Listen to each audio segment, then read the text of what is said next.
ಆಯಾಸ ಎಲ್ಲ ಹೊಂಟೋಯ್ತು ಹಂಗೇನೆ. ಅಷ್ಟು ಬ್ಯೂಟಿಫುಲ್ ಆಗಿದೆ ಈ ಒಂದು ವಾಟರ್ ಫಾಲ್ಸು. ನೀರು ಮಾತ್ರ ಹೆಂಗಿದೆ ಅಂದರೆ ವೈಟ್ ಆ್ಯಂಡ್ ಕ್ಲಿಯರ್ ಆಗಿದೆ. 165 ಇರುತ್ತೆ ಈ ಫಾಲ್ಸು, ಆದರೆ ಮಳೆಗಾಲದಲ್ಲಿ ತುಂಬ ಚೆನ್ನಾಗಿ ಕಾಣಿಸ್ತಾ ಇರುತ್ತೆ ಅಲ್ವಾ. ನೋಡಿ ಫುಲ್ ಬೆಟ್ಟ ಗುಡ್ಡಗಳು. ಸೊ ನೇಚರ್ ಮಾತ್ರ ಸಖತ್ತಾಗಿ ಕಾಣಿಸ್ತದಲ್ಲ. ಮಳೆ ಜೋರಾಗಿ ಬಂದರೆ ಅಲ್ಲಿಂದನೂ ಕೂಡ ಫಾಲ್ಸ್ಗಳಾಗುತ್ತೆ. ಈ ಥರ ದೊಡ್ಡ ದೊಡ್ಡ ಬಂಡೆ ಕಲ್ಗಳಿರೋಂಥ ಜಾಗ ಇದು. ಎಷ್ಟು ಹೈಟ್ ಇದೆ ಅಂದರೆ ಯಪ್ಪ ಸ್ಲಿಪ್ ಆಗ್ಬಿಡ್ತದೆ ಅಂತ ಅಷ್ಟೇ ಕಟ್ಟಿರೋದು ಇವಾಗ. ಏನು ಹೈಟ್ ಆಯ್ತು ಅದು ಅಲ್ಲಿ ನೋಡಿ, ಅಲ್ಲಿ ಫಾಲ್ಸ್ಗಳಲ್ಲಿ. ಹಾಯ್ ಎಲ್ಲರಿಗೂ ನಮಸ್ಕಾರ, ಮತ್ತೊಂದು ವಿಡಿಯೋಗೆ ಸುಸ್ವಾಗತ. 5ನೇ ದಿನದ ಮಹಾರಾಷ್ಟ್ರದ ಡೇ ಸ್ಟಾರ್ಟ್ ಆಗಿದೆ. ನಾವು ಇವತ್ತು ನಿನ್ನೆನೇ ಬಂದು ಆಲ್ಟ್ ಆಗಿದ್ದೀವಿ ಇಲ್ಲಿ ದೇವರಕುಂಡ್ಗೆ. ಸೊ ದೇವರಕುಂಡಿಂದ ಒಂದು ಆಲ್ಟ್ ಆಗಿ ಬೆಳಗ್ಗೆ ಎದ್ದು 7 ಗಂಟೆಗೆ ರೆಡಿ ಆಗಿದ್ದೀವಿ. ಇಲ್ಲಿಂದ ಈಗ 2 ಕಿಲೋಮೀಟ್ರ್ ನಮ್ಮ ಬೈಕ್ನ ತೊಗೊಂಡು ಹೋಗ್ಬೇಕು. ನಮ್ಮ ಬೈಕ್ನ ತೊಗೊಂಡೋಗಲ್ಲಿ ನಿಲ್ಲಿಸಿ ಅಲ್ಲಿಂದ ನಾವು 4 ಕಿಲೋಮೀಟ್ರ್ ಕೂಡ ಟ್ರಕ್ಕಿಂಗ್ ಮಾಡಬೇಕಾಗತ್ತೆ. ಸೊ ಮಳೆ ಬರ್ತಾಯಿದೆ ಆಲ್ರೆಡಿ. ನಾವೆಲ್ಲ ಪ್ಯಾಕ್ ಮಾಡಿದ್ವಿ. ಗಾಡಿ ತೊಗೊಂಡೋಗಿ ಅಲ್ಲೇ ನಿಲ್ಲಿಸ್ಬಿಟ್ಟು ಅಲ್ಲಿಂದ ಟ್ರಕ್ಕಿಂಗ್ ಮಾಡ್ತೀವಿ. ನಮ್ಮ ಗಾಡಿಗಳೆಲ್ಲ ರೆಡಿ ಮಾಡಿ ನಿಲ್ಲಿಸಿದ್ವಿ. ಮಳೆ ಶುರುವಾಗಿದೆ. ಇಲ್ಲಿ ನೋಡಿ ನಮ್ಮ ಗಾಡಿ ಸ್ಟಾರ್ಟಿಂಗಲ್ಲಿ ಇಟ್ಟಿದ್ದೀನಿ. ಸಚಿನ್ದು ಮತ್ತು ಕಾಂತಂದು ರೆಡಿ ಆಗುತ್ತೆ ಅಲ್ಲಿ. ಬೆಳಗಿನ ಜಾವ 4 ಗಂಟೆ ಮಳೆ ಓದಿದೆ, ಜೋರಾಗಿ ಓದಿದೆ, ಆದರೂ ಚಳಿ ಇಲ್ಲ. ಇಲ್ಲಿ ನಿಲ್ಲಿಸಿದ್ವಿ. ಈ ಮೇಲ್ಗಡೆಯಿಂದ ಬೆಟ್ಟದಿಂದ ಬಿದ್ದಂಥ ನೀರು, ಫಾಲ್ಸಲ್ಲಿ ಬಿದ್ದಂಥ ನೀರು ಈ ಥರ ಹರ್ಕ ಬರ್ತಾ ಇರ್ತದೆ. ಸೊ ಸ್ವಲ್ಪ ಮೋಡ ಕ್ಲಿಯರ್ ಆಗಿತ್ತು, ಹಂಗೆ ಈ ಥರ ಒಂದು ವಿಸಿಬಿಲಿಟಿ ಇದೆ. ಈ ಥರ ಗ್ರೀನರಿ ಮಧ್ಯೆ ಜರ್ನಿ ಮಾಡೋದಕ್ಕೆ ಖುಷಿ ಆಯ್ತದಲ್ವ. ನೋಡಿ ಫುಲ್ ಬೆಟ್ಟ ಗುಡ್ಡಗಳು, ಇಲ್ಲಿ ರಿವರು. ತುಂಬ ಜನ ಆಲ್ರೆಡಿ ಬಂದಿದ್ದಾರೆ. ಇಲ್ಲಿ ನೋಡಿ ಎಲ್ಲರೂ ಫೋಟೋ ವೀಡಿಯೋ ಮಾಡ್ಕೊಂಡು ಟ್ರಕ್ಕಿಂಗ್ಗೆ ರೆಡಿ ಆಗಿಬಿಟ್ಟಿದ್ದಾರೆ. ನಾವು ನಮ್ಮ ಬೈಕ್ಗಳನ್ನ ಅಲ್ಲಿ ಹಾಕಿ ಇಲ್ಲಿ ಟೋಕನ್ ತಗೊಂಡು ಇಲ್ಲಿ ಬ್ರೆಡ್ ಆಮ್ಲೆಟ್ ಹೇಳಿದ್ವಿ. ಬ್ರೆಡ್ ಆಮ್ಲೆಟ್ ತಿನ್ಕೊಳ್ಳೋಣ ವಡಾಪಾವ್ ಜೊತೆಗೆ. ಈಗ ನಮ್ಮ ಟ್ರಕ್ಕಿಂಗ್ ಸ್ಟಾರ್ಟ್ ಆಗಿದೆ. 4 ಕಿಲೋಮೀಟ್ರಲ್ಲ 6 ಕಿಲೋಮೀಟ್ರ್ ಅಂತೆ, ಹೋಗ ಬರ 12 ಕಿಲೋಮೀಟ್ರು. ನಮ್ಮ ಟ್ರಕ್ಕಿಂಗು ಇಲ್ಲಿಂದ ಶುರು ಆಯಿತು, ಸ್ಟಾರ್ಟ್ ಮಾಡಿದ್ದೀವಿ.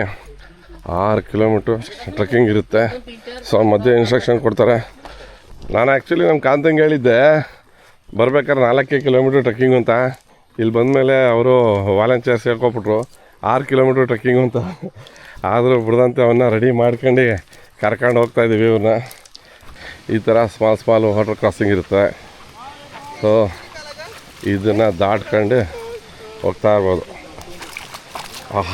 ತಣ್ಣಗಾಯ್ತು. ಈ ಥರ ಇನ್ಸ್ಟ್ರಕ್ಷನ್ ಕೊಟ್ಟಿರ್ತಾರೆ ಆಯಿತಾ. ಆ ಒಂದು ಇನ್ಸ್ಟ್ರಕ್ಷನ್ ಪ್ರಕಾರ ಹೋಗಬೇಕು. ಇಲ್ಲಾಂದ್ರೆ ಏನಾಗುತ್ತೆ, ನಾವು ಕಾಡೊಳಗಡೆ ತಪ್ಪಿಸ್ಕೊಬಿಡ್ತೀವಿ.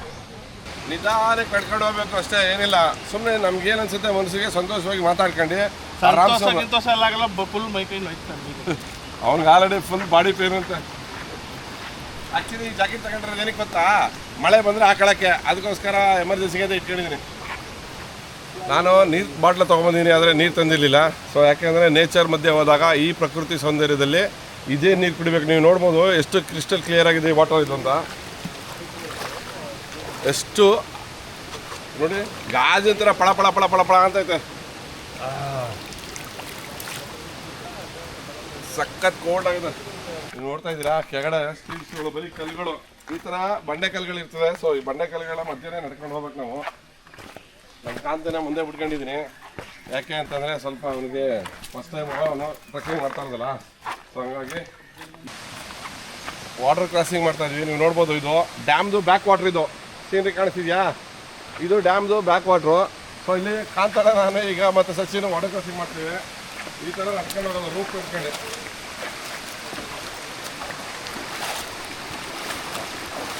ಹೆಚ್ಚು ಕಡಿಮೆ 1 ಕಿಲೋಮೀಟ್ರ್ ಮೇಲೆ ನಡ್ಕೊಂಡು ಬಂದಿದ್ವಿ. ಈಗ ಈ ಥರ ಒಂದು ಪಾಯಿಂಟ್ ಸಿಕ್ತು. ಇವರೆಲ್ಲ ವಾಲಂಟಿಯರ್ಸು ನಮ್ಗೆ ಗೈಡ್ ಮಾಡೋದಕ್ಕಿರೋದು. ಇಲ್ಲಿ ನೋಡಿ ಲೊಕೇಶನ್ ಹೆಂಗಿದೆ. ಇದು ಇಲ್ಲೇ ಒಂದು ಸ್ಮಾಲ್ ಅಂಗಡಿ. ಸೊ ನೇಚರ್ ಮಾತ್ರ ಸಖತ್ತಾಗಿ ಕಾಣಿಸೋದಲ್ಲ. ನಾವು ಹೋಗೋ ಪ್ಲೇಸ್ಗಿಂತ ಹೋಗೋ ದಾರಿನೇ ಸೂಪರಾಗಿದೆ ಅಂತಾರಲ್ಲ, ಆ ಥರ ಇದೆ ಈ ಒಂದು ಜಾಗ. ಸೊ ಈಗ ವಾಟ್ರಲ್ಲಿ ನಡ್ಕೊಂಡು ಹೋಗೋದು, ಕ್ರಾಸ್ ಮಾಡ್ತಾ ಇದ್ದೀನಿ.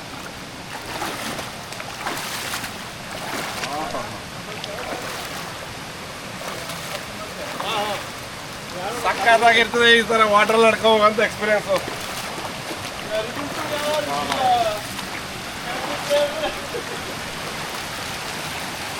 ಲೈಫಲ್ಲಿ ಏನೋ ಒಂಥರ ಎಕ್ಸ್ಪೀರಿಯನ್ಸ್ ಇದು. ಆ್ಯಕ್ಚುಲಿ ಈ ಥರ ಎಲ್ಲ ನೇಚರಲ್ಲಿ ಇದನ್ನು ಯಾರ ಕೈಲೂ ಕ್ರಿಯೇಟ್ ಮಾಡೋಕ್ಕಾಗಲ್ಲ.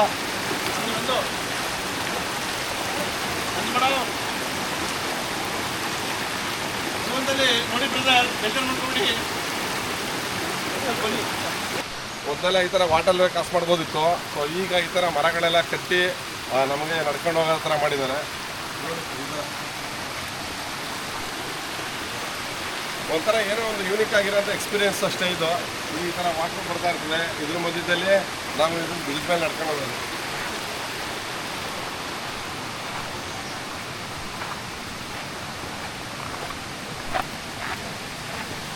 ಇಲ್ಲೊಂದಿದೆ ಸೇಮ್ ಹಂಗೇನೆ, ಅದೇ ಥರನೇ ಎರಡು ವರ್ಷ ನಾವು ಮಾಡ್ಬೋದು. ಫುಲ್ಲು ಮರ ಬಕ್ಕ ಹೊಡೈತೆ.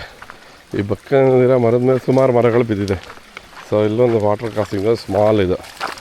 ಸೊ ಈ ಥರ ನೀರಲ್ಲಿ ನಡ್ಕೊಂಡು ಹೋಗ್ತಾ ಇರಬೇಕು. ಯಾಕೆಂದರೆ ನಮ್ಮ ಗುರಿ ಇರೋದು ದೇವಕೊಂಡ ವಾಟರ್ ಫಾಲ್ಸು. ಸೊ ಇಲ್ಲಿ ನೀವು ನೋಡ್ತಾ ಇದ್ದೀರಾ ಹೆಂಗಿದೆ ಬ್ಯೂಟಿಫುಲ್ ಕ್ಲಿವ್ಸ್ಗಳು. ಅಪ್ಪ. ಸೊ ತೊಂದರೆ ಇಲ್ಲ, ಮಧ್ಯದಲ್ಲಿ ನಿಮಗೆ tea, snacks, chips, water, chocolates ಇದೆಲ್ಲ ಸಿಗುತ್ತೆ. ಅಲ್ಲಿ ಫಾಲ್ಸು ತುಂಬ ದೂರದಲ್ಲಿ ಕಾಣಿಸ್ತದೆ. ಮಳೆ ಜೋರಾಗಿ ಬಂದರೆ ಅಲ್ಲಿಂದನೂ ಕೂಡ ಫಾಲ್ಸ್ಗಳಾಗುತ್ತೆ. ಆಲ್ರೆಡಿ ಇಲ್ಲಿ ಕಾಣಿಸ್ತಾ ಇದೆ ಒಂದು 3-4 ಫಾಲ್ಸು. ಸೊ ತುಂಬ ಜನ ಬಂದಿದ್ದಾರೆ ಇವತ್ತು. ಈ ಥರ ದೊಡ್ಡ ಬಂಡೆ ಕಲ್ಗಳಿರೋಂಥ ಜಾಗ ಇದು. ಫುಲ್ಲು ಒಳಗಡೆ ಆಳ ಇದೆ ವಿತ್ ಫಾರೆಸ್ಟ್. ಇಲ್ಲಿ ನೋಡಿ ರಿವರ್ ಹರಿತಾ ಇದೆ ಇದ್ರ ಮಧ್ಯದಲ್ಲಿ. ಅಂದರೆ ಈ ಥರ ಮೇಲ್ಗಡೆ ವೆಸ್ಟರ್ನ್ ಘಾಟ್ಸಲ್ಲಿ ಬೀಳೋಂಥ ಮಳೆ ನೀರೇನಿದೆ ಅದು ಫಾಲ್ಸ್ಗಳಾಗಿ ಕನ್ವರ್ಟ್ ಆಗಿ ಆಮೇಲೆ ಅದು ಕೆಳಗಡೆ ಬಂದು ರಿವರ್ ಆಗಿ ಕನ್ವರ್ಟ್ ಆಗಿ ಹೋಗಿ ಡ್ಯಾಮಲ್ಲಿ ನಿಂತ್ಕೊಳ್ಳುತ್ತೆ. ಸೊ ಸ್ವಲ್ಪ ಬಾಡಿ ಹೀಟ್ ಆಗಿದೆ ಅಂತೇಳಿ ಸಚಿನ್ ಅವರು ಮೊಗಕ್ಕೆ ನೀರು ಹಾಕತ್ತಾ ಇದ್ದಾರೆ ಹಿಡ್ಕೊಂಡು. ಅಂದರೆ ಸ್ವಲ್ಪ ತಣ್ಣಗಾಗತ್ತೆ, ನಮಗೆ ಕೂಲ್ ಅಂತ ಅನಿಸುತ್ತೆ. ಆಯಿತು, ಈಗ ಕುಡಿಯೋಕ್ಕೆ ನೀರು ಇಟ್ಕೊಳ್ಳಿ ಅದರಲ್ಲೇ. ಸೊ ನೋಡಿ, ನಾವು ಕುಡಿಯೋಕ್ಕೆ ವಾಟ್ರ್ ಯಾವುದಪ್ಪ ಅಂದರೆ ನಾವು ಯಾವುದು ಮಿನರಲ್ ವಾಟ್ರ್ ತಗೊಳ್ಳಲ್ಲ, ನೇಚರ್ ವಾಟ್ರು. ಇದು ಆ್ಯಕ್ಚುಲಿ ಸೂಪರ್ ಸ್ಟ್ರೆಂತ್ ಪವರ್. ಯಾವುದೋ ಒಂದು ಫ್ಯಾಮಿಲಿ ಬಂದಿದೆ ಪಾಪ. ಅವರು ಗಂಡ ಹೆಂಡತಿ ಮಗಳು 3 ಜನ ಬಂದಿದ್ದಾರೆ. ಬಟ್ ಎಲ್ಲರಿಗೂ ವಯಸ್ಸಾಗಿದೆ. ಅಂದರೆ ಇಬ್ಬರಿಗೆ ಗಂಡ ಹೆಂಡತಿಗೆ ಅವ್ರಿಗೆ ಏನು ಸ್ಪಿರಿಟ್ ಇರಬೇಕು ಈ ಏಜಲ್ಲಿ ಬಂದವರ. ಅಂದರೆ ನನ್ನ ಪ್ರಕಾರ 55-60 ವರ್ಷ ಆಗಿದೆ ಅವರಿಗೆ. ಹ್ಯಾಂಗಿಂಗ್ ಬ್ರಿಡ್ಜು ನಡ್ಕೊಂಡು ಹೋಗೋದು. ಈಗ ಈ ಥರ ಹ್ಯಾಂಗಿಂಗ್ ಬ್ರಿಡ್ಜು ನಮ್ಮ ಶಿವಮೊಗ್ಗ ಸೈಡ್ ಸಿಗುತ್ತೆ. ಸೊ ಇಲ್ಲೂ ಸಿಕ್ಕಿದೆ. ಒಳ್ಳೆ ಎಕ್ಸ್ಪೀರಿಯನ್ಸ್ ಮಾತ್ರ ಇದೆಲ್ಲ ವಾಟ್ರ್ ಮಧ್ಯದಲ್ಲಿ ಬನ್ನಿ ಹತ್ರ ಬಂದು ಇಲ್ಲಿ ನೋಡಿ ಆ ಫಾಸ್ಟ್ ರೋಡಲ್ಲಿ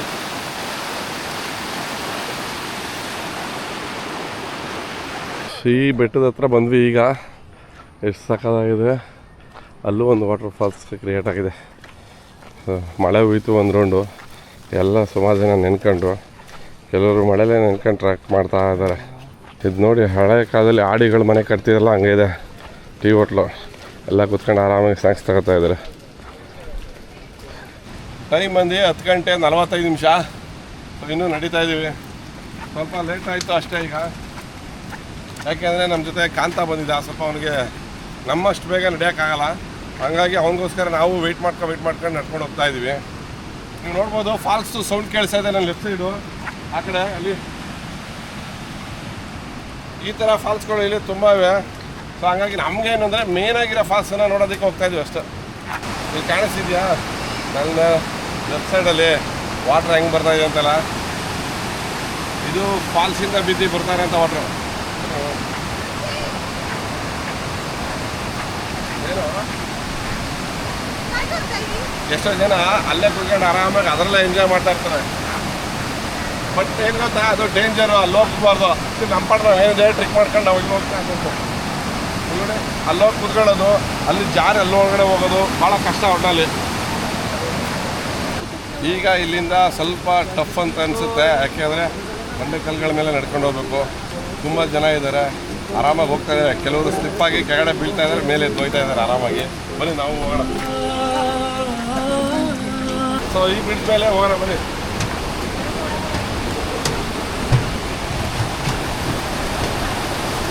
ಎಷ್ಟು ಬ್ಯೂಟಿಫುಲ್ ಆಗಿದೆ ಅಂದರೆ ರಾಕ್ ಇಲ್ಲಿ ನೀವು ನೋಡಬೇಕು. ಅಲ್ಲಿ ಲೆಫ್ಟ್ ಸೈಡ್ ನೋಡಿ ಎಷ್ಟು ಸಗಲಾಗುತ್ತೆ. ಇಲ್ಲಿ ಸೂಪರ್ ಆಗಿದೆ ವ್ಯೂ. ಮತ್ತು 2 ಕಡೆ ಫಾಲ್ಸ್ ಬಂದು ನೀರು ಬಂದು ಇಲ್ಲಿ ಜಾಯ್ನ್ ಆಗ್ತದೆ. 2 ಕಡೆ ವಾಟ್ರ್ ಬಂದು ಇಲ್ಲಿಗೆ ಜಾಯ್ನ್ ಆಗ್ತದೆ ಈ ಒಂದು ಪ್ಲೇಸಲ್ಲಿ. ಸೊ ಈ ಥರ ಒಂದು ನೇಚರ್ ಮಧ್ಯ ವ್ಯೂ ನೋಡ್ಕೊಂಡು ಹೋಗ್ತಾ ಇದೆ. ಏನು ಹೈಟ್ ಆಯ್ತು ಅದು. ಅಲ್ಲಿ ನೋಡಿ ಅಲ್ಲಿ ಫಾಲ್ಸ್ಗಳಲ್ಲೇ ಫಾಲ್ಸ್ಗಳು ಎಲ್ಲ ಕಡೆನೂ ನೀರು ಸೌಂಡ್ ಕೇಳಿಸ್ತಾ ಇದ್ರೆ ಏನೋ ಒಂಥರ ಎನರ್ಜಿ. ಸ್ವಲ್ಪ ಮುಂದೆ ಈ ಒಂದು ಜಾಗ ಸಿಗುತ್ತೆ. ಎಷ್ಟು ಹೈಟ್ ಇದೆ ಅಂದರೆ ಯಪ್ಪ ಕಣ್ಣಲ್ಲಿ ನೋಡಬೇಕು ಇದನ್ನು ಆ್ಯಕ್ಚುಲಿ ಅಂದರೆ ಲೈವಾಗಿ ಬಂದು ನೋಡಬೇಕು. ಅಬ್ಬಬ್ಬಬ್ಬ ಇಲ್ಲಿ ನೋಡಿ, ಅದರಿಂದ ಕೆಳಗಡೆ ಬಿದ್ದು ಹೋಗ್ತಾ ಇದೆ ಇದು ವಾಟರ್. ಅದು ತುಂಬ ದೂರದವರೆಗೂ ಕಾಣಿಸುತ್ತೆ. ಅಲ್ಲಿ ನೋಡಿ ಜನ ಬರ್ತಾ ಇದ್ದಾರೆ ಅಲ್ಲಿಂದ. ನಾವು ಸ್ವಲ್ಪ ಮೇಲೆ ಬಂದುಬಿಟ್ಟಿದ್ವಿ. ಈಗ 4th ಗೇರ್ಗೆ ಹಾಕಿದ್ವಿ, ಈಗ 3rd ಗೇರ್ಗೆ ಹಾಕ್ತಾಯಿದ್ವಿ ಗಾಡಿನ. ಅಂದರೆ ಎಷ್ಟು ಹಪ್ಪಿದೆ ನೋಡಿಲಿ. ಬಾ, ಇದು ಯಾರೂ ರೋಡ್ ಮಾಡಿಲ್ಲ, ಮಳೆ ನೀರು ಬಿದ್ದು ಇಲ್ಲಿ ಹರ್ಕ ಬಂದು ಈ ಥರ ಆಗಿರೋದು ಇದು.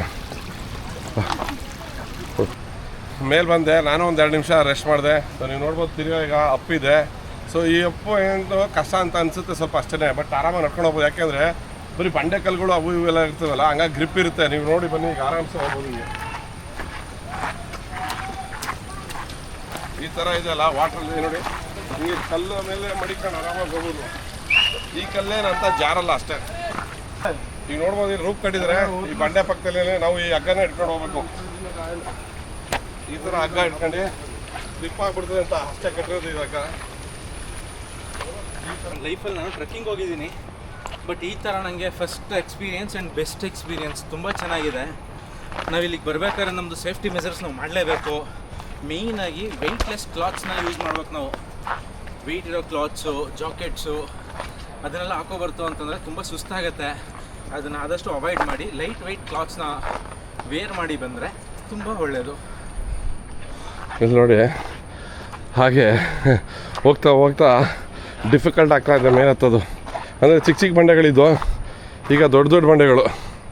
ಮತ್ತು ಇಲ್ಲಿ ಪಕ್ಕದಲ್ಲಿ ರಿವರ್ ಹರಿತಾ ಇದೆ. ಸೊ ನೀವು ನೋಡ್ಬೋದು, ಇಲ್ಲಿ ರೋಪ್ ಕಟ್ಟಿದ್ದಾರೆ. ಯಾಕೆ ರೋಪ್ ಕಟ್ಟಿದ್ದಾರೆ ಅಂದರೆ ಸ್ಲಿಪ್ ಆದರೆ ಆ ಕಡೆ ಹೋಗ್ಬಾರ್ದು ಅನ್ನೋ ಕಾರಣಕ್ಕೆ ಅಷ್ಟೇ ರೋಪ್ ಕಟ್ಟಿದ್ದಾರೆ. ಸೊ ಈ ರೋಪ್ ಇಟ್ಕೊಂಡು ನಾವು ಆರಾಮಾಗಿ ಆ ಕಡೆಗೆ ಹೋಗ್ಬೋದು. ಯಾಕೆ ಅಂದರೆ ಇಲ್ಲೂ ನೀರು ಬರುತ್ತೆ, ಮಳೆ ಜೋರಾದರೆ ಇಲ್ಲೂ ನೀರು ಬರುತ್ತೆ. ಅವಾಗ ಏನಾಗುತ್ತೆ, ಇಲ್ಲಿಂದ ನೀರು ಹೋಗುತ್ತೆ, ಆ ಒಂದು ಕಾರಣಕ್ಕೆ ಜನ ಅಲ್ಲಿ ಸ್ಲಿಪ್ ಆಗಬಾರ್ದು ಅಂತ ಈ ಒಂದು ರೋಪ್ ಕಟ್ಟಿದ್ದಾರೆ. ಮೇಲೆ ಹತ್ತಿದ್ವಿ, ಈಗ ಕೆಳಗಡೆ ಇಳಿತಾ ಇದ್ವಿ. ಬಂಡೆಗಳು ಯಪ್ಪ ಸ್ವಲ್ಪ ಕಾಲು ನೋಯ್ತಾ ಇದೆ ಈಗ ಅಂದರೆ ಇನ್ನೊಂದು ಸ್ವಲ್ಪ ದೂರ ಇದೆ ಅನ್ಸುತ್ತೆ ಅಷ್ಟೇ. ನೋಡೋಣ, ಕಾಲು ನೋವು ಎಲ್ಲ ಇರ್ತದೆ ಕಾಮನ್ ಆಗಿ ಈ ಥರ ಟ್ರೆಕ್ಕಿಂಗ್ ಮಾಡ್ತಾ ಇದ್ದಾಗ. ಸೊ ಅದ್ರ ಮಧ್ಯೆ ಈ ಥರ ಸಂತೋಷನ ಸವಿಬೇಕು ಅಂದರೆ ಸ್ವಲ್ಪ ಕಷ್ಟಪಡಬೇಕು. ನೋಡಿ, ಇವೆಲ್ಲ ಅಂದರೆ ಏನೂ ನೋಡ್ ಮಾಡೋಕ್ಕೆ ಸಾಧ್ಯ ಇಲ್ಲ ಯಾವಾಗಲೂ. ಏಕೆಂದರೆ ನೇಚರ್ ಇದು ಅಷ್ಟೇ. ಆ ನೇಚರಲ್ಲಿ ನಾವು ಅಡ್ಜಸ್ಟ್ ಆಗಿ ಹೋಗ್ಬೇಕಷ್ಟೇ. ಇದು ಒಂದು ಸಣ್ಣ ಫಾಲ್ಸು. ಎಷ್ಟು ಎತ್ತರದಿಂದ ಬೀಳ್ತಾ ಇದೆ ನೀರು ಅಂದರೆ ಅಲ್ಲಿ. ಆಹಾ, ನನಗೂ ಅದಕ್ಕೂ ಒಂದು 60 ಅಡಿ ಡಿಫ್ರೆನ್ಸಲ್ಲಿದ್ದೀನಿ ಅಷ್ಟೇ, ಜಾಸ್ತಿ ದೂರ ಇಲ್ಲ. ಅದ್ಭುತವಾಗಿದೆ ಈ ಸೀನ್ರಿ ನೋಡೋದಕ್ಕೆ. ಅದು ಈಗ ನೋಡಿ ಬರ್ತಾ ಇದ್ದಾರೆ, ಸ್ವಲ್ಪ ದೂರ ಅಷ್ಟೇ ಇರೋದು. ತುಂಬ ಜನ ಬೆಳಗ್ಗೆನೇ ಬೇಗ ಹೋಗಿದ್ದಾರೆ ನೋಡಿ, ಸ್ಲಿಪ್ಪಾಗಿ ಬಿದ್ದಿದ್ರಲ್ಲಿ. ಅಯ್ಯಪ್ಪ, ಈ ಥರ ರಫ್ ಆ್ಯಂಡ್ ಟಫ್ ಆಗಿ ನಡ್ಕೊಂಡು ಹೋಗ್ಬೇಕು ಈಗ ಅಷ್ಟೇ. ಈ ಟ್ರಿಪ್ಪಲ್ಲಿ ಏನಂತ ಅನಿಸ್ತು ಗೊತ್ತಾ, ಈ ನೇಚರ್ನ ನೋಡೋದಕ್ಕೆ ಗಂಡು ಮಕ್ಕಳಿಗಿಂತ ಹೆಣ್ಣು ಮಕ್ಕಳೇ ಜಾಸ್ತಿ ಬಂದಿದ್ದಾರೆ. ಅಂದರೆ ಎಷ್ಟು ಜನ ಇಂಟ್ರೆಸ್ಟ್ ಆಗಿದ್ದಾರೆ ಈ ಥರ ಟ್ರೆಕ್ಕಿಂಗ್ ಮಾಡ್ಕೊಂಡು, ವಾಟರ್ ಫಾಲ್ಸ್ ನೋಡ್ಕೊಂಡು, ಆ ನೀರಲ್ಲಿ ಖುಷಿ ಎಂಜಾಯ್ ಮಾಡಬೇಕು ಅಂತ ಬರ್ತಾರೆ. ಅಂದರೆ ಅದೇ ನೋಡಿ ನನಗೂ ಒಂದು ಸ್ವಲ್ಪ ಅನಿಸುತ್ತೆ, ಅಯ್ಯಪ್ಪ ಹೆಣ್ಮಕ್ಳಿಗೆ ಎಷ್ಟೊಂದು ಇಂಟ್ರೆಸ್ಟ್ ಇದೆ. ನಾವು ಹೆಣ್ಮಕ್ಳಾಗಿ ಇದನ್ನೆಲ್ಲ ನಾವು ಅತಿ ಹೆಚ್ಚು ಓಡಾಡಬೇಕು ಅಂತ ಇನ್ನೊಂದು ಸ್ವಲ್ಪ ಇನ್ಸ್ಪೈರ್ ಆಗುತ್ತೆ ಆಗ. ಇಲ್ಲಿ ನೋಡಿ, ಇಲ್ಲೂ ಕೂಡ ಅಷ್ಟೇ ತುಂಬ ಜನ ಹೆಣ್ಮಕ್ಳು ಬರ್ತಾಯಿದ್ದಾರೆ. ಅಂದರೆ ಸಂತೋಷದ ವಿಚಾರ ಆ್ಯಕ್ಚುಲಿ. ಅಂದರೆ ನೇಚರ್ನ ನೋಡೋಕ್ಕೆ ಇಷ್ಟಪಡ್ತಾ ಇದ್ದಾರಲ್ಲ, ಎಷ್ಟೋ ಜನ ಜೀವನ ಮನೆಯಲ್ಲೇ ಕಳೆದುಬಿಡ್ತಾರೆ, ಆ ಸಿಟಿ ಒಳಗೆ ಕಳೆದುಬಿಡ್ತಾರೆ. ಸೊ ಈ ಥರ ಲೈಫನ್ನ ಆಯ್ಕೆ ಮಾಡ್ಕೊಳ್ಳೋದಿದೆಯಲ್ಲ, ಅವ್ರ ಮೆಂಟಾಲಿಟಿನೇ ಒಂಥರ ಸೂಪರ್ ಅಂತ ಹೇಳ್ಬೋದು. ಇಲ್ಲಿ ಕಾಣಿಸಿದ್ಯಾ, ಈ ಅದ್ಭುತ ನೋಡೋಕ್ಕೆ ನಾನು 6 ಕಿಲೋಮೀಟ್ರಿಂದ ನಡ್ಕೊ ಬಂದಿದ್ದೀನಿ ರೀ. ಸೂಪರ್ ಆಗಿದೆ, ಎಂಥ ಬ್ಯೂಟಿಫುಲ್ಲು. ಬಾ ದೇವಕುಂಡ ವಾಟರ್ ಫಾಲ್ಸ್, ಆಸಮ್. ಎಷ್ಟು ಬ್ಯೂಟಿಫುಲ್ ಆಗಿದೆ ಅಂದರೆ, ಅಷ್ಟು ದೂರ ನಡ್ಕೊ ಬಂದಿದ್ದು ಈಗ ನನಗೆ ಆಯಾಸ ಎಲ್ಲ ಹೊಂಟೋಯ್ತು ಹಂಗೇ. ಅಷ್ಟು ಬ್ಯೂಟಿಫುಲ್ ಆಗಿದೆ ಈ ಒಂದು ವಾಟರ್ ಫಾಲ್ಸ್. ನೋಡಿ, ಆ ಬಂಡೆ ಹಿಂದ್ಗಡೆ ಎಲ್ಲ ಫುಲ್ಲು ಒಂಥರ ಖಾಲಿ ಇದೆ. ಮೇಲ್ಗಡೆಯಿಂದ ಬರೀ ವಾಟ್ರ್ ಬೀಳೋದಕ್ಕೆ ಮಾತ್ರ ಈ ಥರ ಒಂದು ಪ್ರಕೃತಿ ಮಡಿಲಲ್ಲಿ ಕ್ರಿಯೇಟ್ ಆಗಿದೆಯಲ್ಲ, ಎಷ್ಟು ಅದ್ಭುತವಾದಂಥ ಆಗ್ತೀನಿ ರೀ. ವಾವ್, ಇದೊಂಥರ ಏನು ಹೇಳಬೇಕು ಅನ್ನೋದೇ ಗೊತ್ತಾಗೋದಿಲ್ಲ, ಅಷ್ಟು ಅದ್ಭುತವಾಗಿದೆ ಈ ಒಂದು ಜಾಗ. ಸೂಪರ್. ಫೈನಲ್ ಆಗಿ ನಮ್ಮ ಡೆಸ್ಟಿನೇಷನ್ನ ಕಂಪ್ಲೀಟ್ ಮಾಡಿದ್ದೀನಿ. ಈ ಒಂದು ಜಾಗಕ್ಕೆ ಬಂದು ಖುಷಿ ಆಗ್ತಾ ಇದೆಯಾ ನಿಮಗೂ? ಇಲ್ಲಿ ನೋಡಿ ಕೆಳಗಡೆ ಹಾಗೆ ಜನ ಹೆಂಗಿದ್ದಾರೆ. ಸೊ ನಿಮಗೆ ಕೇಳಿಸ್ತಾ ಇದೆಯಾ ಜನ ಹೆಂಗಿರ್ತಾ ಇದ್ದಾರೆ ಅಲ್ಲಿ ಅಂತ? ಸೊ 6 ಕಿಲೋಮೀಟರ್ ನಡ್ಕೊಂಡ್ಬಂದಿದ್ದೀವಿ ಈ ಕಾಡಿನ ಮಧ್ಯ. ಈ ಒಂದು ದೇವರು ನಮಗೆ ಕೊಟ್ಟಿರೋಂಥ ಒಂದು ಅದ್ಭುತವಾದಂಥ ಫಾಲ್ಸು. ಈ ಫಾಲ್ಸನ್ನ ನೋಡಿ ಕಣ್ತುಂಬ್ಕೋಬೇಕು ಅಷ್ಟೇ. ಆ ನೀರು 2 ಬಂಡೆಗಳ ಮಧ್ಯೆ ಬೀಳ್ತಾ ಇದೆ. ಆ ಬೀಳೋ ಕೆಳಗಡೆ ಅಲ್ಲಿ ಮಾತ್ರ ಆಳ ಇದೆ ಆಯಿತಾ. ಆ ಕಡೆ ಈ ಕಡೆ ಯಾವುದೇ ಥರ ಮರಗಳಿಲ್ಲ, ಏನಿಲ್ಲ. ಒಂಥರ ಮನುಷ್ಯ ಮಾಡಿರೋ ರೀತಿ ಇದೆ, ಭಗವಂತ ಮಾಡಿರೋಂಥ ಈ ಒಂದು ವಾಟರ್ ಫಾಲ್ಸು. ಮೇಲ್ಗಡೆ ಬಿಸಿಲು, ಆ್ಯಕ್ಚುಲಿ ಮೇಲ್ಗಡೆ ಬಿಸಿಲು ಬರ್ತಾ ಇದೆಯಲ್ಲ, ಆ ನೀರು ಬೀಳ್ತಾ ಇರೋದಕ್ಕೆ ನೀರು ಮಾತ್ರ ಹೆಂಗಿದೆ ಅಂದರೆ ವೈಟ್ ಆ್ಯಂಡ್ ಕ್ಲಿಯರ್ ಆಗಿದೆ. ಇಷ್ಟೊಂದು ಮಳೆ ಹುಯ್ತಾ ಇದ್ರು ಕೂಡ ಎಲ್ಲೂ ನಿಮಗೆ ರೆಡ್ ಆ ಥರ ಏನಿಲ್ಲ. ಈಗ ನಮ್ಮ ಕಡೆ ಎಲ್ಲ ಅಂದರೆ ಮಲೆನಾಡು ಮಳೆ ಆದರೆ ರೆಡ್ ಬರುತ್ತೆ ಕೆಂಪ ನೀರು ಥರ. ಬಟ್ ಇದು ಆ ಥರ ಇಲ್ಲ. ಯಾಕೆಂದರೆ ಇದು ಬೀಳೋದು ಬಂಡೆಕಲ್ ಮೇಲೆ ಬೀಳುತ್ತೆ ವಾಟ್ರು. ಸೊ ಆ ಬಂಡೆಕಲ್ ಮೇಲೆ ಬಿದ್ದಿದ್ದು ವಾಟ್ರು ಇಲ್ಲಿ ಕೆಳಗಡೆ ಬರುತ್ತೆ. ಸೊ ಹಂಗಾಗಿ ಅದು ಅದೇ ಪ್ಯೂರಿಟಿ ಇರ್ತದೆ ಮತ್ತು ಅದೇ ಕ್ವಾಲಿಟಿ ಇರ್ತದೆ. ಸೂಪರ್ ಆಗಿದೆ. 2 ಅವರ್ಸ್ ಆಯಿತು ನಾವಿಲ್ಲಿ ಬಂದು ಈ ಒಂದು ವಾಟರ್ ಫಾಲ್ಸಲ್ಲಿ ಎಂಜಾಯ್ ಮಾಡ್ಕೊಂಡೆ ಫೋಟೋ ವೀಡಿಯೋ ತಗೊಂಡಿದ್ದೆ. ಆಮೇಲೆ ಎಲ್ಲರಿಗಿಂತ ಹೆಚ್ಚಾಗಿ ಅದನ್ನು ನೋಡ್ತಾ ಕೂತಿದ್ದೆ ನಾನು ಒಂದು 20 ನಿಮಿಷ. ಯಾಕೆಂದರೆ ಅಷ್ಟು ಅದ್ಭುತವಾಗಿರೋಂಥ ಸೌಂದರ್ಯ 165 ದಿನ ಇರುತ್ತೆ ಈ ಫಾಲ್ಸು. ಆದರೆ ಮಳೆಗಾಲದಲ್ಲಿ ತುಂಬ ಚೆನ್ನಾಗಿ ಕಾಣಿಸ್ತಾ ಇರುತ್ತೆ. ಸೊ ಆ ಒಂದು ಕಾರಣಕ್ಕೆ ಜನ ಮಳೆಗಾಲದಲ್ಲಿ ಜಾಸ್ತಿ ಬರ್ತಾರೆ. ನೀವು ನೋಡಿರ್ಬೋದು ಬೆಳಗ್ಗೆಯಿಂದ ತುಂಬ ಜನ ಇಲ್ಲಿಗೆ ವಿಸಿಟ್ ಮಾಡಿದ್ದಾರೆ. ಆಲ್ರೆಡಿ 10 ಜನ ಹೋಗ್ಬಿಡ್ತಾರೆ, ಆದರೂ ಮತ್ತೆ ಜನ ಬರ್ತಾನೆ ಇದ್ದಾರೆ. ಸೊ ಈ ಒಂದು ಪ್ರಕೃತಿ ಸೌಂದರ್ಯನ ಸವಿಯೋಕ್ಕೆ ಜನಗಳು 6 ಕಿಲೋಮೀಟ್ರು ಆರಾಮಾಗಿ ನಡ್ಕೊಂಡು ಬರ್ತಾರೆ. ಸ್ವಲ್ಪ ಕಷ್ಟ ಆಗುತ್ತೆ, ಏನೋ ತೊಂದರೆ ಇಲ್ಲ. ಬಂದರೆ ನಮಗೆ ಖುಷಿ ಆಗುತ್ತೆ. ಸೊ ಆ ಒಂದು ಕಾರಣಕ್ಕೆ ಎಲ್ಲರೂ ಈ ಒಂದು ಫಾಲ್ಸನ್ನ ನೋಡೋಕೆ ಬರ್ತಾರೆ. ನಿಮಗೇನಾದರೂ ಫ್ರೀ ಆಗಿರೋ ಟೈಮ್ ಸಿಕ್ಕಿದ್ರೆ ಆರಾಮಾಗಿ ಈ ಒಂದು ಫಾಲ್ಸನ್ನ ಬಂದು ನೋಡಿ. ಇದು ಮಹಾರಾಷ್ಟ್ರದಲ್ಲಿರೋದು. ಸೊ ನೀವು ಗೂಗಲಲ್ಲಿ ಹಾಕಿದ್ರು ಸಿಗುತ್ತೆ, ನೆಟ್ಟಲ್ಲಿ ಹೊಡೆದು ಸಿಗುತ್ತೆ, ಯೂಟ್ಯೂಬಲ್ಲಿ ಬೇಕಾದ್ರೆ ಚೆಕ್ ಮಾಡ್ಬೋದು. ಸೊ ನಾವೇ ಇನ್ನೊಂದು 10 ನಿಮಿಷ ನಿಂತ್ಬಿಟ್ಟು ಇಲ್ಲಿಂದ ನಾವು ಆರಾಮಾಗಿ ಮಾಡ್ಕೊಡ್ತೀವಿ. ಸೊ ಒಂದು 2-3 ಅವರ್ ನಾವು ಇಲ್ಲಿ ಟೈಮ್ನ ಸ್ಪೆಂಡ್ ಮಾಡಿದ್ದೀವಿ. ಅದಾದಮೇಲೆ ಈಗ ನಾವು ಇಲ್ಲಿಂದ ಡಿಸ್ಪ್ಯಾಚ್ ಆಗ್ತಾಯಿದ್ವಿ. ನಿಮ್ಗೆ ಗೊತ್ತಿದೆ ಈ ವಾಟರ್ ಫಾಲ್ಸು ಎಷ್ಟು ಅದ್ಭುತವಾಗಿದೆ ಅಂತ ಈಗ ನೋಡಿದ್ದೀರಲ್ಲ. ಸೊ ಏನಿಲ್ಲ, 2 ಅವರ್ಸ್ ಜರ್ನಿ ಆಗುತ್ತೆ ಅಲ್ಲಿಂದ ಬಂದರೆ. ಸೊ ಬಂದರೆ ನಿಮಗೆ ಎಷ್ಟು ಜರ್ನಿ ಮಾಡಿದ್ದೀರಿ ಅನ್ನೋದು ಏನು ಮಾತಾಗಲ್ಲ. ಸೊ ಖುಷಿ ಆಗ್ಬಿಡ್ತೀರ ಇಲ್ಲಿ ಬಂದ ತಕ್ಷಣ. ನಾನು ಒಂದು 2 ಅವರ್ಸ್ ಟೈಮ್ ಸ್ಪೆಂಡ್ ಮಾಡಿ ಒಳ್ಳೆ ಮೆಮೊರಿನ ಈಗ ನಾನು ಕ್ಯಾರಿ ಮಾಡ್ತಾಯಿದ್ದೀನಿ. ಸೊ ನಿಮಗೂ ಫ್ರೀ ಆದರೆ ಈ ಕಡೆ ಒಂದು ಮಹಾರಾಷ್ಟ್ರ ಕಡೆ ಬಂದಾಗ ಈ ಒಂದು ವಾಟರ್ ಫಾಲ್ಸ್ಗೆ ವಿಸಿಟ್ ಮಾಡಿ. ದೇವಕುಂಡ ವಾಟರ್ ಫಾಲ್ಸ್ ಅಂತ ಇದ್ರ ಹೆಸರು. ಸೊ ನಿಮಗೆ ನ್ಯಾವಿಗೇಷನಲ್ಲಿ ಹಾಕೋಬೋದು ಮತ್ತು ಗೂಗಲಲ್ಲೂ ಸಿಗುತ್ತೆ. ಸೊ ಎಂಜಾಯ್ ಮಾಡ್ಬೋದು ಈ ಒಂದು ಪ್ಲೇಸಿಗೆ ಬಂದರೆ. ಇಲ್ಲಿ ನೋಡಿ ಈ ಥರ ಕಾಣಿಸುತ್ತೆ ಫಾಲ್ಸು. ಸೊ ನಾವೀಗ ಇಲ್ಲಿಂದ ಕೆಳಗಡೆ ಇಳ್ಬಿಡ್ತೀವಿ 6 ಕಿಲೋಮೀಟ್ರು. ಸೊ ಈಗ ಕೆಳಗಡೆ ಹೋದ್ಮೇಲೆ ಬೇಸ್ ಕ್ಯಾಂಪ್ಗೆ ನಮ್ಮದು ಗಾಡಿಗಳೆಲ್ಲ ಅಲ್ಲೇ ಹಾಕಿದ್ವಿ. ಗಾಡಿ ತಗೊಂಡು ಮತ್ತೆ ನಮ್ಮ ಟ್ರಾವೆಲ್ನ ಸ್ಟಾರ್ಟ್ ಮಾಡೋಣ. ಸ್ವಲ್ಪ ದೂರ ನಡ್ಕೊ ಬರ್ತಾ ಇದ್ದೀವಿ ವಾಪಸ್ಸು. ಹೊಟ್ಟೆ ಹಸಿತೈತಿ ಈಗ, ಯಾಕೆಂದರೆ ಬೆಳಗ್ಗೆ ನಾನು ಓನ್ಲಿ ಬ್ರೆಡ್ ಆಮ್ಲೆಟ್ಸ್ ಅಷ್ಟೇ ತಿಂದಿದ್ದೆ, ಸಿಂಗಲ್ ಟೋಸ್ಟ್ ಅದುವೆ. ಯಾಕೆಂದರೆ ಹೊಟ್ಟೆ ತುಂಬ ತಿಂದ್ಬಿಟ್ರೆ ನನಗೆ ಸುಸ್ತಾಗುತ್ತೆ, ನಡೆಯೋಕ್ಕಾಗಲ್ಲ ಅಂದ್ಕೊಂಡು ಕಡಿಮೆ ತಿಂದಿದ್ದೆ. ಏನು ಸಜ್ಜೇನು? ಹೌದು, ಇವತ್ತು ವೀಕೆಂಡ್ ಆಗಿರೋದ್ರಿಂದ ಅಣ್ಣ ತುಂಬ ಜನ ಬರ್ತಿದ್ದಾರೆ. ನಾವಲ್ಲಿ ಕೇಳಿದ್ವಲ್ಲ, ಸಾಮಾನ್ಯ ಇಷ್ಟು ಜನ ಇರಲ್ಲ ವೀಕ್ ಡೇಸಲ್ಲಿ. ವೀಕೆಂಡ್ ಆಗಿರೋದ್ರಿಂದ ಇವತ್ತು ತುಂಬ ಕ್ರೌಡ್ ಇದೆ ಅಂತ ಅಂದ್ಬಿಟ್ಟು ಅವರು ಹೇಳಿದ್ರು. ಆಯಿತು ನೋಡಿ, ನಮ್ಮದೆಲ್ಲ ಮುಗೀತಲ್ಲ ಇನ್ನೇನು. ಈ ಥರ ರಿವರ್ ಹರ್ಕೊಂಡು ಹೋಗ್ತಾಯಿದ್ರೆ ಏನು ಬೇಜಾರಾಗಲ್ಲ. ಎಷ್ಟು ದೂರ ಬೇಕಾದ್ರೆ ನಡ್ಕೊಂಡು ಹೋಗ್ಬೋದು ಈಗ ನೋಡ್ಕೊಂಡು. ಅಪ್ಪ ಅದರಲ್ಲಿ ನೋಡಿ ಎದುರುಗಡೆ ಹೆಂಗಿದೆ ಕೆಲಸ, ದೊಡ್ಡ ಬಂಡೆ. ಇಲ್ಲಿ ನೋಡಿ ಎಷ್ಟೋ ಜನ ನೋಡ್ತಾನೆ ಕೂತ್ಕೊಂಡ್ಬಿಡ್ತಾರೆ. ಇಲ್ಲೊಂದು ಸ್ಮಾಲ್ ವಾಟರ್ ಫಾಲ್ಸು. ಹಬ್ಬ ಹೋಟೆಲ್ ಸಿಕ್ತು, ಹೋಟೆಲ್ ಬಂದ್ವಿ. ಎಗ್ ಮ್ಯಾಗಿ ಹೇಳಿದೆ, ಎಗ್ ಮ್ಯಾಗಿ ಇಲ್ಲ, ಎಲ್ಲ ಖಾಲಿ ಆಗಿಬಿಡುತ್ತೆ. ಆಮ್ಲೆಟು, ಬ್ರೆಡ್ ಆಮ್ಲೆಟು ಏನೂ ಇಲ್ಲ, ವಡಾಪಾವು ಇಲ್ಲ. ಸೊ ಇದೊಂದು ಮಸಾಲ ಮ್ಯಾಗಿ ಅಂತ ಇದೆ, ಅಷ್ಟೇ ಇರೋದು. ಸೊ ಅದನ್ನೇ ಒಂದು ಈಸ್ಕೊಂಡೆ, ಯಾಕೆಂದರೆ ಸ್ವಲ್ಪ ತಿನ್ನೋಣ ಅಂತ. ಯಾಕೆಂದರೆ ಇಲ್ಲಾಂದರೆ ಹೊಟ್ಟೆ ಹಸಿತೈತೆ. ಇನ್ನೂ 3 ಕಿಲೋಮೀಟ್ರ್ ನಡ್ಕೊಂಡು ಹೋಗ್ಬೇಕು ಕೆಳಗಡೆಗೆ. ಅದಕ್ಕೆ ಸ್ವಲ್ಪ ಎನರ್ಜಿ ಇರಲಿ ಅನ್ನೋ ಕಾರಣಕ್ಕೆ ಇದನ್ನು ತಿಂತಾ ಇದ್ದೀವಿ. ಇದು ತಿಂದಾದ್ಮೇಲೆ ಇಲ್ಲಿಂದ ಕೆಳಗಡೆ ಪಾರ್ಕಿಂಗ್ ಏರಿಯಾಗೆ ನಡ್ಕೊಂಡು ಹೋಗ್ಬಿಡ್ತೀವಿ. ಪಾರ್ಕಿಂಗ್ ಹತ್ರ ಬಂದು ಗಾಡಿ ಎತ್ಕೊಂಡು ಈಗ ಅಲ್ಲಿಂದ ಹೊರಟಿದ್ದೀವಿ ನಾವು. ಈಗ ಸತ್ತಾರ ಹತ್ರ ಹೋಗೋಣ ಅಂತ ಅಂದ್ಕೊಂಡಿದ್ವಿ. ಸತ್ತಾರ ಇಲ್ಲಿಂದ ಹೆಚ್ಚು ಕಡಿಮೆ 200 ಕಿಲೋಮೀಟ್ರ್ ಇದೆ. ನೋಡೋಣ, ಇನ್ ಬಿಟ್ವೀನ್ ಎಲ್ಲರೂ ಮಧ್ಯದಲ್ಲಿ ಎಷ್ಟೊತ್ತಾಗುತ್ತೆ ಅಷ್ಟೊತ್ತು ಟ್ರೈ ಮಾಡಿ ರೂಮ್ ಮಾಡ್ಕೊಂಡು ಮನೆಗೆ ಕಾಣೋಣ ಅಂದ್ಕೊಂಡಿದ್ವಿ. ನಮಗೆ ಗೊತ್ತಿರಲಿಲ್ಲ ಜೀವನದಲ್ಲಿ ನಾವು ಈ ಥರ ಮಹಾರಾಷ್ಟ್ರದಲ್ಲಿ ಈ ಥರ ಫಾಲ್ಸ್ಗಳನ್ನ ಹುಡುಕ ಬರ್ತೀವಿ ಅಂತ. ಅದು ಏನು ಈ ಥರ ನೇಚರ್ ಮಧ್ಯೆ ಇರೋಂಥ ಜಾಗದಲ್ಲಿ, ನೆಟ್ವರ್ಕೇ ಸಿಗದೇ ಇರೋಂಥ ಜಾಗದಲ್ಲಿ ಈ ಫಾಲ್ಸ್ಗಳನ್ನ ಫಸ್ಟ್ ಆಫ್ ಆಲಾಗಿ ಅನ್ಕೊಂಡಿರಲಿಲ್ಲ ನೋಡ್ತೀವಿ ಅಂತ. ಆದರೂ ದೇವರು ನಮ್ಗೆ ಅದೃಷ್ಟ ಕೊಟ್ಟಿದ್ದಾನೆ ಅನಿಸುತ್ತೆ. ಈ ಫಾಲ್ಸನ್ನೆಲ್ಲ ಹುಡುಕೊಂಬರೋಷ್ಟು ತಾಳ್ಮೆ ಮತ್ತು ಪೇಷನ್ಸ್ ಎರಡೂ ಇದೆ ನಮಗೆ. ಎರಡೂ ಒಂದೇ ಅರ್ಥ. ಹಾಗಾಗಿ ಏನೋ ಒಂಥರ ಖುಷಿ. ಕೆಲಸ ಇರುತ್ತೆ ಮಾಡ್ತೀವಿ, ಕೆಲಸ ಇದ್ದಾಗ ಫ್ರೀಯಾಗಿದ್ದಾಗ ಈ ಥರ ಟ್ರಾವೆಲ್ ಮಾಡಿಬಿಡ್ತೀವಿ. ಸೊ ಮನುಷ್ಯಗೆ ನೆಮ್ಮದಿ. ಈಗ ನಾವು ದೇವರಕುಂಡಿಂದ ಹೊರಟಿ ಒಂದು 100 ಕಿಲೋಮೀಟ್ರ್ ಡ್ರೈವ್ ಮಾಡ್ಕೊಬಂದ್ಮೇಲೆ ಒಂದು ಸ್ವಲ್ಪ ಮಳೆ ಶುರು ಆಯಿತು. ಮಳೆ ಶುರು ಆದಮೇಲೆ ಇಲ್ಲೇ ಒಂದು ಹೋಟೆಲ್ ನೋಡಿ ಇಲ್ಲೇ ರೂಮ್ ಮಾಡ್ಕೊಂಡು ಫ್ರೆಶಾಗಿ ಹೋಗಿ ಸ್ನಾನ ಮಾಡ್ಕೊಂಡು ಅದಾದಮೇಲೆ ಕೆಳಗಡೆ ಇಳಿದ್ಬಿಟ್ಟು ಊಟ ಮಾಡೋಣ ಅಂತ ಹೇಳಿದ್ವಿ. ರೋಟಿ ಮತ್ತು ಇಲ್ಲಿದ್ದು ಏನು ಬ್ರದರ್ ಇದು ಚಿಕನ್ ಅಂಡಿ ಅಂತ ಆರ್ಡ್ರ್ ಮಾಡಿದ್ವಿ. ಸಖತ್ತಾಗಿತ್ತು ಅನಿಸ್ತೈತೆ. ಸೊ ಇದಕ್ಕೆ ಒಂಥರ ಗ್ರೇವಿ ಕೊಟ್ಟಿದ್ದಾರೆ ಇಲ್ಲಿ ಚಿಕನ್ದು. ಇದನ್ನು ರೋಟಿಗೆ ಹಚ್ಕೊಂಡು ತಿಂದರೆ ತುಂಬ ಚೆನ್ನಾಗಿರುತ್ತೆ. ಸೊ ಇಲ್ಲಿದ್ದು ಸ್ಪೆಷಲ್ಲು ಸ್ವಲ್ಪ ಅಂತ ಹೇಳಿ ಇದನ್ನೇ ಕೊಟ್ಟಿದ್ದಾರೆ, ಪ್ರಿಫರ್ ಮಾಡಿದ್ದಾರೆ. ಯಾಕೆಂದರೆ ಬಿಸಿ ಚಳಿಗೆ ನೆನ್ಬಿಟ್ಟಿದ್ವಿ ಸ್ವಲ್ಪ ಮಳೆಯಲ್ಲಿ, ಹಾಗಾಗಿ ಬಿಸಿ ಊಟ ಮಾಡ್ತಾಯಿದ್ವಿ. ಸೊ ಇವತ್ತು ನಾವೇನು ದೇವರಕುಂಡ್ಗೆ ಹೋಗಿದ್ವಿ 5ನೇ ದಿನದ್ದು ಡ್ರೈವು ಇವತ್ತು ಮುಗಿಯುತ್ತೆ. ಸೊ ನಾಳೆ 6ನೇ ದಿನ ನಾವು ಕರ್ನಾಟಕ ಕಡೆ ಹೋಗೋಣ ಅಂತ ಪ್ಲ್ಯಾನ್ ಮಾಡಿಬಿಟ್ಟಿದ್ವಿ. ಅಂದರೆ ನಾವು ಮೈಸೂರು ಬರೋದ ಅಂತ. ಸೊ ಹಂಗಂತ ಹೇಳ್ತಾ 5ನೇ ದಿನದ ವೀಡಿಯೋ ಎಂಡ್ ಮಾಡ್ತಾಯಿದ್ವಿ. ಸೊ ಅರ್ಲಿ ಮಾರ್ನಿಂಗ್ ಎದ್ದು ನಾವು ಕರ್ನಾಟಕ ಕಡೆ ಪ್ರಯಾಣ ಬೆಳೆಸ್ತೀವಿ. ಸೊ ಹಂಗಂತ ಹೇಳ್ತಾ ಎಲ್ಲರಿಗೂ ಗುಡ್ ನೈಟ್, ಬಾಯ್.